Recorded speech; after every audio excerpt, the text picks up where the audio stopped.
احمد رضا بریلوی صاحب کا لکھا ہوا نعتیہ کلام پیش کروں گا انشاءاللہ۔ اس میں جو اشعار کتاب و سنت کے مطابق تھے ان کو میں ویسے ہی پڑھوں گا، اور جس میں کتاب و سنت سے ٹکراؤ آتا ہے اس کو میں نے تھوڑا سا تبدیل کیا ہے۔ یہ نعتیہ کلام بیسیکلی قیامت کے دن آپ صلی اللہ علیہ وسلم جو اپنے گنہگار امتیوں کی شفاعت فرمائیں گے اس سے ریلیٹڈ ہے۔ صحیح بخاری اور مسلم کی متفق علیہ حدیث ہے کہ امام کائنات سید الاولین والآخرین شفیع المذنبین رحمت للعالمین سیدنا و مولانا امام اعظم محمد رسول اللہ صلی اللہ علیہ وسلم نے ارشاد فرمایا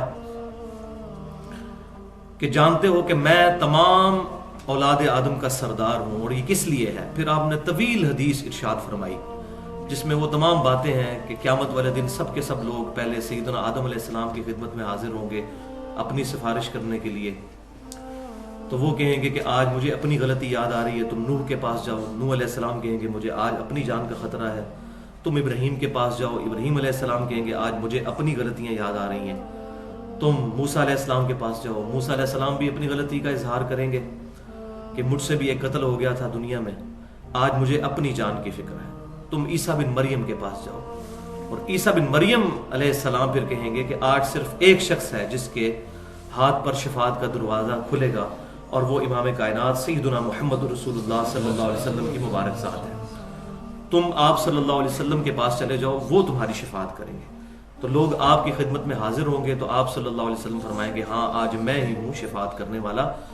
پھر آپ صلی اللہ علیہ وسلم فرماتے ہیں میں اللہ کے حضور سجدہ کروں گا، اور جب تک اللہ چاہے گا میں سجدے میں رہوں گا۔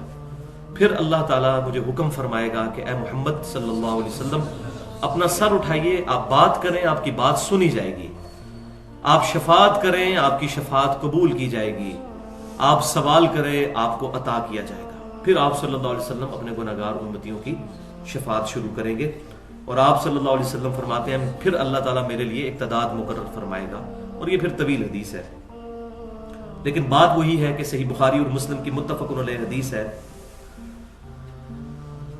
کہ اللہ تعالیٰ نے ہر نبی کو ایک مقبول دعا دی تھی، اس نے اپنی دعا اس دنیا میں کر لی، اور میں نے اپنی دعا اپنی امت کے لیے چھپا کے رکھی ہے۔ اس دعا سے قیامت والے دن اپنے گنہگار امتیوں کی شفاعت کروں گا، لیکن میری شفاعت سے ہر شخص کو نفع پہنچے گا سوائے اس شخص کے جس نے دنیا میں اللہ کے ساتھ کسی قسم کا شرک کیا۔ مشرک کے لیے شفاعت نہیں ہے، موحد کے لیے۔ اور الحمدللہ جامعہ ترمذی اور ابو داؤد کی حدیث ہے کہ آپ صلی اللہ علیہ وسلم نے فرمایا کہ میری شفاعت میری امت کے گناہ کبیرہ کرنے والے لوگوں کے لیے بھی ہے۔ یہ صحیح حدیث ہے۔ تو شفاعت ہے سب کے لیے، لیکن وہ جو موحد ہوں گے۔ تو وہ کہتے ہیں کہ پیش حق مجدہ شفاعت کا سناتے جائیں گے، یعنی اللہ کے حضور نبی صلی اللہ علیہ وسلم ہمیں شفاعت کی خوشخبری سنائیں گے۔ پیش حق مجدہ شفاعت کا سناتے جائیں گے، آپ روتے جائیں گے، ہم کو ہنساتے جائیں گے، آپ روتے جائیں گے، ہم کو ہنساتے جائیں گے۔ بخاری اور مسلم کی متفق علیہ حدیث ہے تم میں سے اس وقت تک کوئی شخص مؤمن ہی نہیں ہو سکتا جب تک کہ میں اسے اس کے ماں باپ اولاد سب لوگوں سے بڑھ کر عزیز نہ ہو جاؤں۔ ایک صحابی حاضر ہوئے آپ صلی اللہ علیہ وسلم کی خدمت میں، بخاری اور مسلم کی متفق علیہ حدیث ہے۔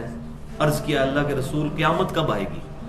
فرمایا تم نے قیامت کے لیے کوئی تیاری کی؟ تو وہ کہنے لگے اے اللہ کے رسول صلی اللہ علیہ وسلم میرے پاس نہ تو نمازیں زیادہ ہیں، نہ صدقات ہیں، نہ روزے زیادہ ہیں، البتہ میں اللہ اور اس کے رسول سے محبت کرتا ہوں۔ تو آپ صلی اللہ علیہ وسلم نے فرمایا کہ پھر اللہ اور اس کا رسول تمہارے ساتھ ہوں گے۔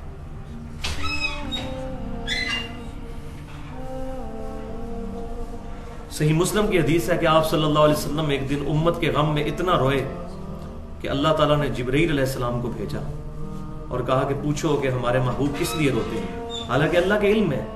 تو آپ صلی اللہ علیہ وسلم نے کہا کہ میری امت میری امت میری امت۔ تو جبرائیل علیہ السلام کے ذریعے اللہ تعالیٰ نے وحی فرمائی کہ میرے محبوب صلی اللہ علیہ وسلم کو فرمائیے کہ اے محبوب، ہم آپ کو آپ کی امت کے معاملے میں غمگین نہیں ہونے دیں گے، آپ کو خوش کر دیں گے۔ اس کا ذکر اشارتاً قرآن پاک میں بھی ہے، وَلَسَوْفَ يُعْطِيكَ رَبُّكَ فَتَرْضَىٰ، اے محبوب آپ کا رب آپ کو اتنا دے گا کہ آپ اپنے رب سے راضی ہو جائیں گے۔ تو وہ کہتے ہیں کہ قیامت والے دن میں یہ منظر کیسے برداشت کروں گا کہ آپ صلی اللہ علیہ وسلم ہماری خاطر آنسو بہا رہے ہوں گے جیسا کہ دنیا میں بھی بہاتے تھے۔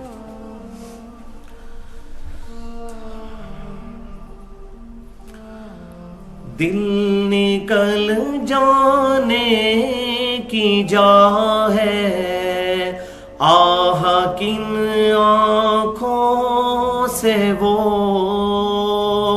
دل نکل جانے کی جا ہے، آہ کن آنکھوں سے وہ، ہم سے پیاسوں کے لیے دریا بہاتے جائیں گے، ہم سے پیاسوں کے لیے دریا بہاتے جائیں گے۔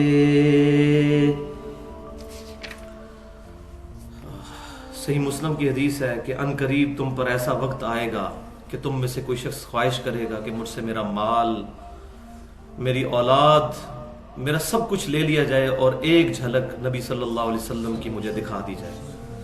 یہ حضرت ابو ہریرہ سے صحیح مسلم میں روایت ہے۔ تو وہ شاعر کہتے ہیں کہ قیامت والا دن کیا خوش نصیب دن ہے کہ ہمیں نبی صلی اللہ علیہ وسلم کی شفاعت نصیب ہوگی اور آپ صلی اللہ علیہ وسلم کی زیارت نصیب ہوگی۔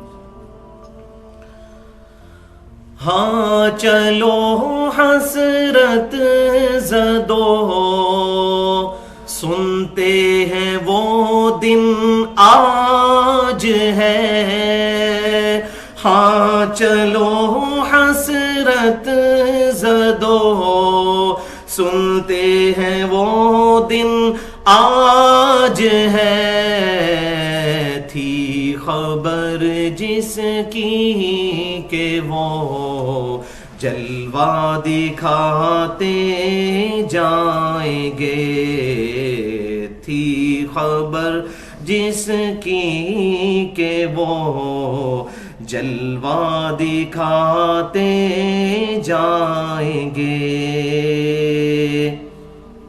کچھ خبر بھی ہے فقیروں، آج وہ دن ہے کہ وہ، کچھ خبر بھی ہے فقیروں، آج وہ دن ہے کہ وہ، نعمت خلد اپنے رب سے ہم کو دلاتے جائیں گے۔ خلد کہتے ہیں جنت کو، نعمت خلد اپنے رب سے ہم کو دلاتے جائیں گے۔ کیا کمال شعر ہے۔ وہ کہتے ہیں کہ اے خاک میں پڑے ہوئے لوگوں، بس تھوڑی دیر انتظار کر لو۔ بخاری مسلم کی میں نے حدیث پڑھی کہ آپ صلی اللہ علیہ وسلم سجدہ کریں گے اور آپ کے سجدے کی برکت سے اللہ تبارک و تعالیٰ آپ صلی اللہ علیہ وسلم کو شفاعت کا اذن عطا فرمائے گا۔ لیکن یہ شفاعت بالاذن بالوجاہت نہیں ہے، جس کے لیے اللہ فرمائے گا اسی کی شفاعت ہوگی۔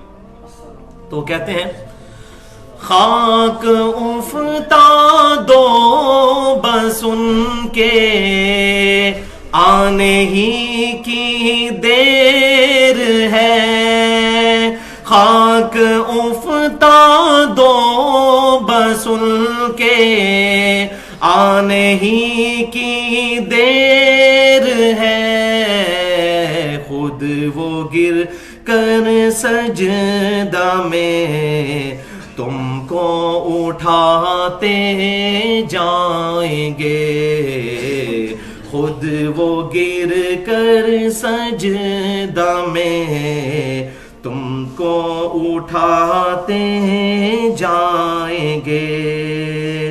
بخاری اور مسلم کی متفق علیہ حدیث ہے کہ اللہ تعالیٰ نے مجھے حوض کوثر عطا فرمایا ہے جس پہ پیالوں کی تعداد ستاروں سے بھی بڑھ کر ہے، اور وہ مشروب دودھ سے زیادہ سفید اور کستوری سے زیادہ اس کی خوشبو ہوگی، اور جو ایک دفعہ میرے حوض کوثر سے پی لے گا کبھی پیاسا نہیں ہوگا. لیکن یہ بھی بخاری اور مسلم کی حدیث ہے کہ میرے حوض کوثر پہ قیامت والے دن کچھ لوگ لائے جائیں گے، میں جب مشروب پلانے لگوں گا تو ان کے اور میرے درمیان دیوار کھڑی کر دی جائے گی، اور مجھے بتایا جائے گا محبوب صلی اللہ علیہ وسلم آپ کو نہیں پتا آپ کی وفات کے بعد یہ دین سے الٹے قدم پھر گئے تھے اور انہوں نے دین میں بدعتیں جاری کر دی تھی. تو آپ کہیں گے سحقن سحقن لمن غیر بعدی، سحقن سحقن لمن بدل بعدی، ان پر پھٹکار ہو، ان کو مجھ سے دور کر دو جنہوں نے میرے بعد میرے دین کو بدل دیا، میرے دین کو ٹیمپر کر دیا. تو کہتے ہیں کہ جو پیاسے ہوں گے ان پر نبی صلی اللہ علیہ وسلم ان کو حوض کوثر پلائیں گے.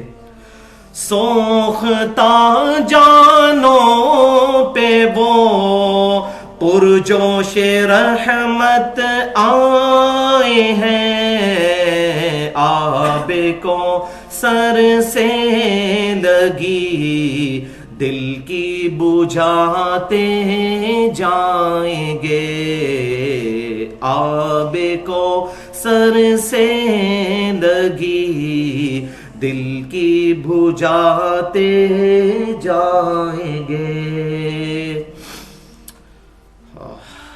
انس بن مالک حضور کے 10 سال تک وضو کروانے والے خادم کہتے ہیں اللہ کے رسول کیا آپ میری شفاعت کریں گے قیامت والے دن؟ تو میں آپ کو قیامت والے دن کہاں تلاش کروں؟ تو آپ صلی اللہ علیہ وسلم نے فرمایا ہاں میں تمہاری شفاعت کروں گا، تم مجھے پل صراط پر دیکھ لینا. انہوں نے کہا یا رسول اللہ پل صراط پر نہ پاؤں تو کہاں جاؤں؟ تو فرمایا پھر میزان عمل پہ آ جانا. انہوں نے کہا یا رسول اللہ صلی اللہ علیہ وسلم وہاں پر بھی نہ پاؤں تو پھر کہاں آؤں؟ تو فرمایا کہ پھر تم حوض کوثر پر آ جانا جہاں آپ صلی اللہ علیہ وسلم اپنے امتیوں کو مشروب پلا رہے ہوں گے. انہوں نے کہا یا رسول اللہ اگر وہاں بھی نہ پاؤں تو فرمایا کہ تم مجھے ان 3 جگہوں کے علاوہ اور کہیں نہیں پاؤ گے، یا پل صراط پر، یا میزان عمل پر، یا حوض کوثر پہ. تو کہتے ہیں کہ گناہگار لوگ جب پل صراط سے گزریں گے، جو نبی صلی اللہ علیہ وسلم کے سچے ماننے والے ہیں، موحدین ہیں، محبین ہیں، تو حضور کی دعا اس وقت کیا ہوگی؟ رب سلم امتی، اے رب میری امت کے لیے سلامتی فرما.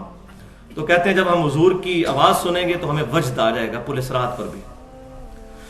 پائے سیاں پل سے گزرے گے تیری آواز پر، اسیاں کہتے ہیں گناہگار کو، اور پاؤں، گناہگار جب اپنے پاؤں تیری آواز کی برکت سے پل صراط سے گزر رہے ہوں گے. ترمذی میں حدیث ہے کہ بعض لوگ پل صراط سے بجلی کی سی تیزی سے گزریں گے، اور بعض گھوڑے کی رفتار سے، اور بعض ہوا کی رفتار سے، اور بعض پیدل، اور بعض گھسٹتے ہوئے. پائے سیاں پل سے گزریں گے تیری آواز پر، رب سلم کی صدا پر وجد لاتے جائیں گے، رب سلم کی صدا پر وجد لاتے جائیں گے. اور سیرت کی کتابوں میں آتا ہے کہ آپ صلی اللہ علیہ وسلم کی پیدائش کے رات 1000 سال پرانا جو آتش کدہ تھا ایران کا جلتا ہوا وہ بجھ گیا تھا، جس کی لوگ پوجا کرتے تھے، اور ان کے قلعے کے کنگرے بھی گر گئے تھے. تو جس طریقے سے آپ صلی اللہ علیہ وسلم کی آمد سے یہ کام ہوا، تو آپ صلی اللہ علیہ وسلم کی وفات کے بعد اب قیامت تک آپ کا جانشین کتاب و سنت ہے، اس کی دعوت عام ہونے سے بھی نجد کے قلعے گریں گے، کیونکہ صحیح بخاری میں حدیث ہے آپ صلی اللہ علیہ وسلم نے نجدیوں کے لیے دعا نہیں فرمائی. اور صحیح مسلم میں حدیث ہے اسی راوی سے، عبداللہ بن عمر کے بیٹے سے، کہ اے اہل عراق میں تم سے نہ اس بڑی چیز کے بارے میں پوچھتا ہوں کہ تم سیدنا حسین کے قتل پر آمادہ ہوئے رضی اللہ تعالیٰ عنہ، اور نہ اس چھوٹی چیز کے بارے میں کہ تم مکھی اور مچھر کا مسئلہ مجھ سے پوچھتے ہو. میرے والد نے خود نبی صلی اللہ علیہ وسلم سے یہ بات سنی عبداللہ بن عمر نے، اور وہ جو نجدیوں کے لیے دعا نہیں فرمائی اس کے راوی بھی عبداللہ بن عمر ہے. اور سالم بن عبداللہ بن عمر کہتے ہیں میں نے اپنے والد سے سنا اور اہل عراق کو مخاطب کر کے کہ یہاں سے فتنے نکلیں گے، یہاں سے شیطان کا سینگ نکلے گا، اور قیامت تک جتنے فتنے ہیں ان کے بڑے بڑے فتنے عراق سے نکلے ہیں، چاہے سیدنا عمر کا قاتل ہو یا سیدنا علی کا قاتل ہو یا سیدنا حسین کی شہادت وہ بھی عراق میں ہوئی، اور پھر یہ سلسلہ ایک فتنوں کا شروع۔ تو آج کے دور کا فتنہ بھی ان نجدیوں کی بری دعوت ہے جو لوگ کہتے ہیں کہ ہمیں نبی صلی اللہ علیہ وسلم کو چھوڑ کر ہمارے بزرگوں کے پیچھے لگ جاؤ۔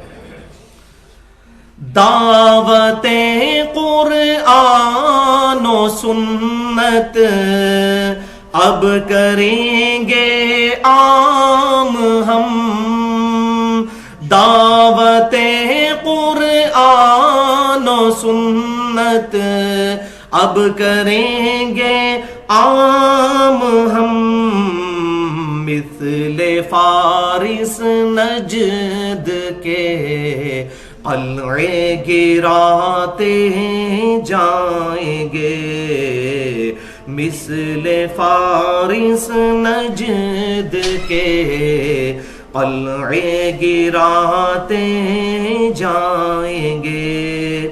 صحیح بخاری میں حدیث ہے محمد فرق بین الناس، لوگوں میں حق اور باطل میں فرق محمد صلی اللہ علیہ وسلم کی ذات ہے۔ آج اگر کسی صحیح العقیدہ مسلمان سے پوچھیں تیرا امام کون، اور وہ کہہ دے میرا امام امام کائنات محمد رسول اللہ ہے صلی اللہ علیہ وسلم، تو سمجھ لیں یہ پکا مومن ہے۔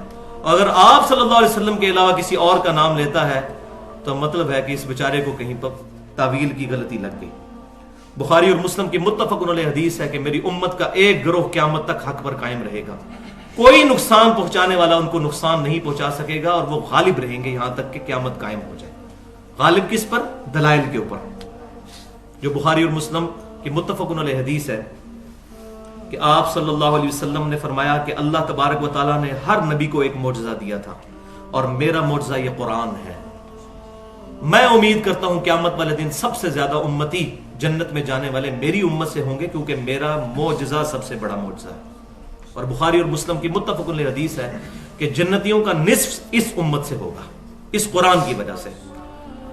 اور المستدرک للحاکم میں صحیح سند کے ساتھ حدیث موجود ہے، آپ صلی اللہ علیہ وسلم نے فرمایا میں اپنے باتوں میں دو ایسی چیزیں چھوڑ کے جا رہا ہوں جن کو مضبوطی سے پکڑ لینا، کبھی گمراہ نہیں ہوگے۔ ایک اللہ کی کتاب، اور دوسرے اس کے محبوب صلی اللہ علیہ وسلم کی سنت جو صحیح احادیث سے ڈرائیوڈ ہوگی۔ تو جو کتاب کو پکڑے گا، اس کی دعوت کو عام کرے گا، وہ سچا محب ہے آپ صلی اللہ علیہ وسلم کا۔ تو یہ آخری شعر میں یہی ہے کہ چاہے رسول اللہ کے دشمن خاک ہو جائیں جل کر، لیکن ہم نبی صلی اللہ علیہ وسلم کی دعوت کبھی نہیں چھوڑیں گے انشاءاللہ۔ خاک ہو جائیں عدو جل کر مگر ہم تو صدا، خاک ہو جائیں عدو جل کر مگر ہم تو صدا، دم میں جب دم ہے ذکر ان کا سناتے جائیں گے، دم میں جب تک دم ہے ذکر ان کا سناتے جائیں گے انشاءاللہ۔